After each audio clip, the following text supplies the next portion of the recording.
Welcome back to Disturbed Reality. CSRL, or Cartel Santa Rosa de Lima, is a criminal organization primarily based in the state of Guanajuato, as well as having some presence in Michoacan and Colima.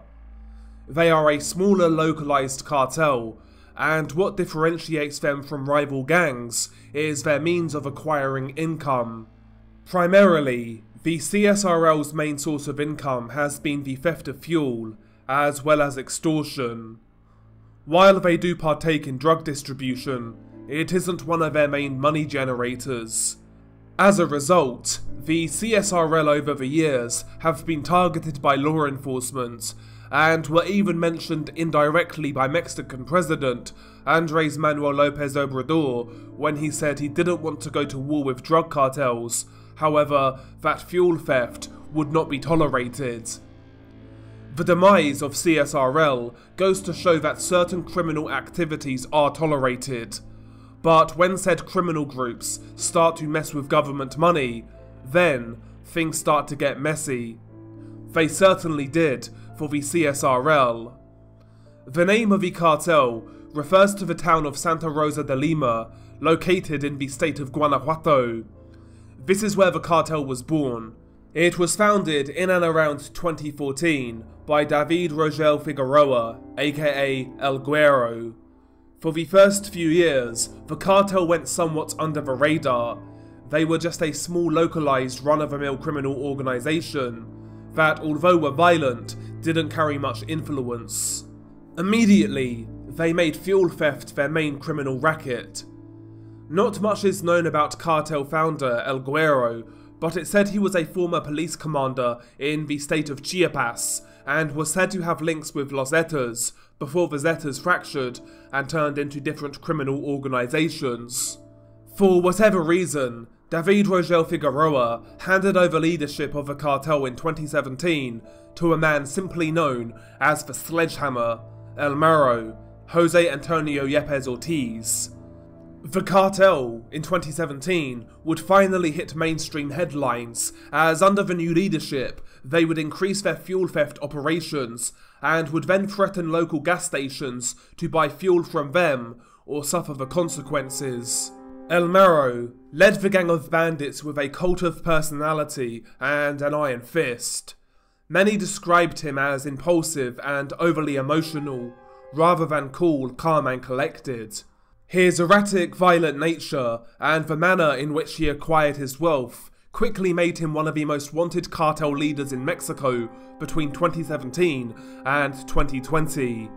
As mentioned, decision-making wasn't his strength, and in 2017, it would have been wise for the CSRL to seek alliances with other local cartels who operated in the area in order to garner another layer of protection for his organization. However, instead, he chose to declare war on C.J.N.G, who also had been taking an interest in fuel theft in Guanajuato state. C.J.N.G, not being ones to back down from a fight, immediately engaged the CSRL in a bloody battle that still wages on to this day. Initially, the CSRL proved to be a thorn in the side of C.J.N.G in Guanajuato. Ultimately, they knew the lay of the land, and successfully launched ambush operations against C.J.N.G businesses and safe houses. In one unbelievable clip captured on GoPro worn by sicarios, hitmen of the CSRL are seen ambushing a tyre shop which was a C.J.N.G front. Sicarios in pickup trucks can be seen pulling up at the shop before spraying it with gunfire. One of the men can be seen carrying a Galil Ace assault rifle which had a short barrel configuration, a seemingly rare variant of the Galil. The men then clear the garage room by room, point blank executing the workers. The footage would go on to be viral. Attacks like this were a frequent strategy of the CSRL. While CSRL were fighting the good fight against C.J.N.G and holding their own, the increased pressure from law enforcement would prove to be a significant disadvantage for the criminal organisation. In 2019, CSRL formed an alliance with elements of the Gulf Cartel, which resulted in the creation of Grupo Sombra, a former Gulf Cartel cell that has now gone independent. Ultimately, the creation of Grupo Sombra did little to help CSRL or El Marro. In July of 2019, he was starting to feel the pressure as law enforcement froze more than $35 million from different accounts belonging to El Marro and the Santa Rosa de Lima cartel. 14 properties and 147 vehicles were also seized. Things got worse in June of 2020, as 26 members of the CSRL were arrested by authorities. Among the 26 arrested included El Marro's mother, sister and cousin. The raid was meant to result in the capture of El Marro, however, he managed to escape. He realized his time was up, with his cartel seemingly falling apart. His fate was all but sealed. He would either be arrested, or even worse, be taken out by C.J.N.G. Struck with anger, fear and emotion, El Marro released a video to social media, where he faces the camera, visibly upset and emotional. He thanks the people who helped him escape the raid in Celaya, as well as condemning the government for abusing its powers and showing double standards. He states that he is also willing to align with any cartel in order to keep fighting off C.J.N.G. He even calls for help from the Sinaloans. However, El Marro's pleas would fall on deaf ears. On August 2nd, 2020, El Marro was captured in a joint operation between Guanajuato state government and Mexico Secretariat of Public Security. In January of 2022, Jose Antonio Yepes Ortiz, aka El Marro, was convicted of aggravated kidnap as well as other crimes and was sentenced to a long prison stretch of 60 years.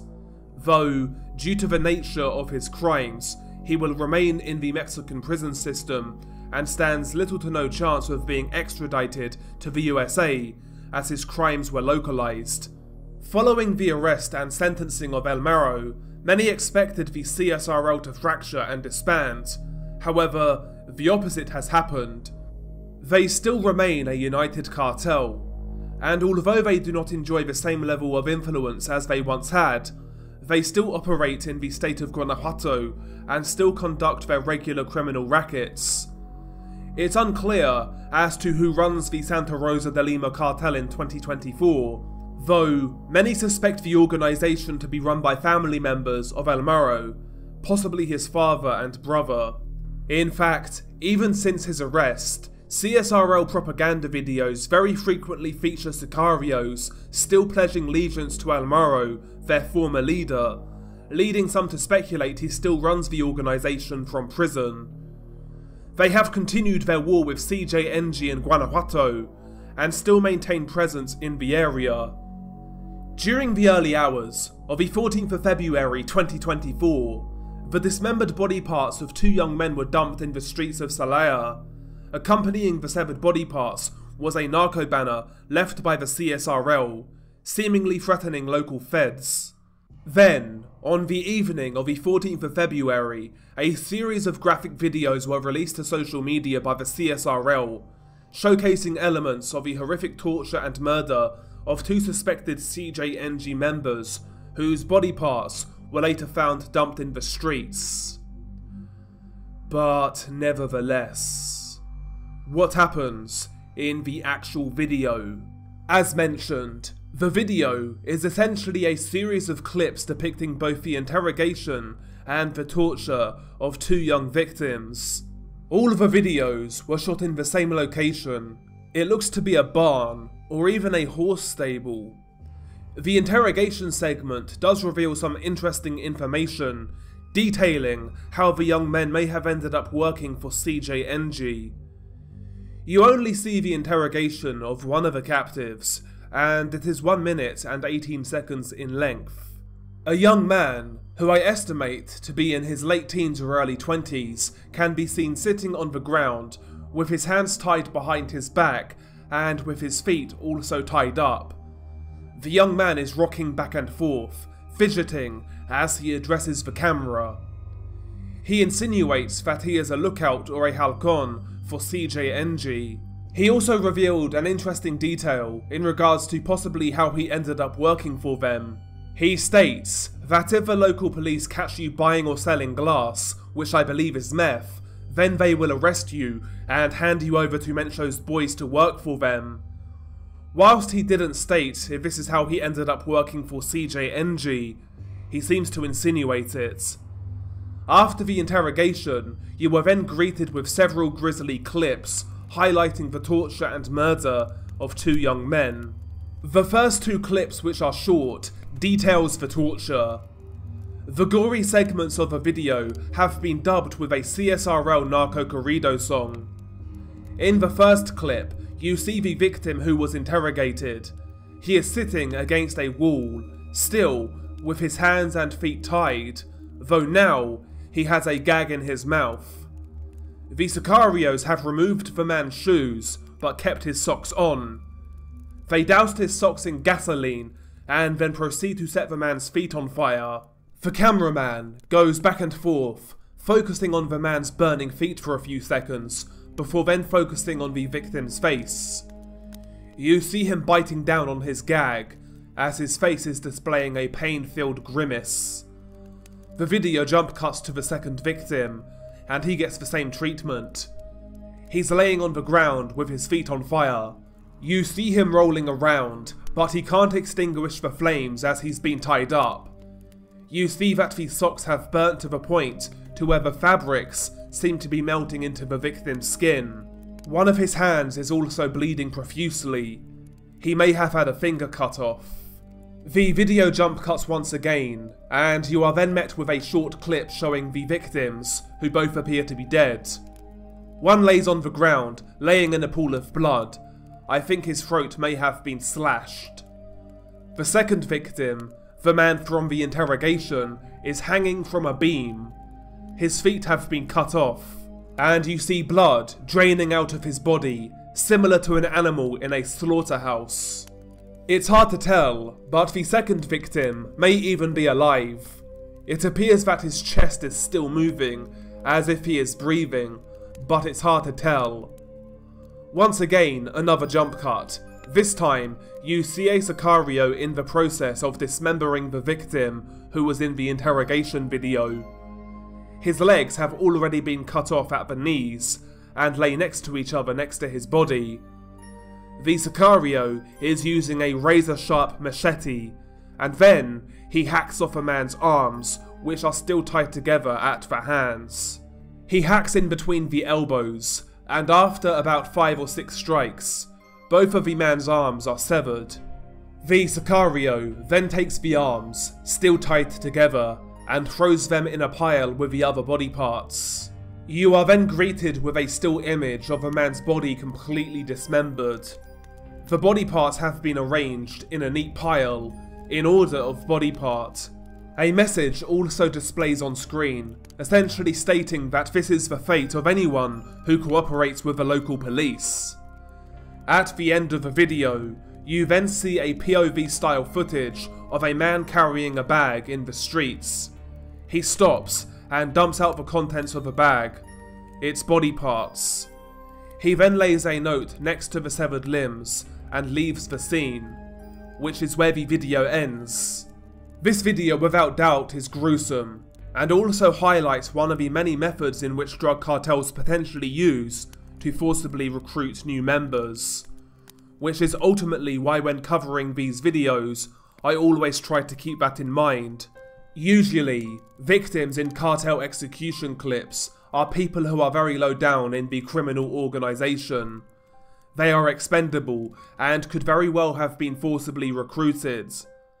Most of the time, we know next to nothing about the victim in the video, which is why I always feel it's important to describe them as victims.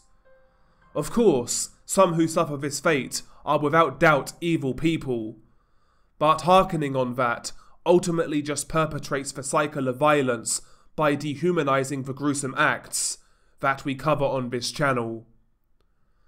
But anyway, that is the video. I hope you enjoyed it, if you can enjoy this sort of content. If you're new here, please hit subscribe, give the video a like. If anybody out there has any case recommendations, follow me on Twitter. The link will be in the pinned comment. You can always DM me.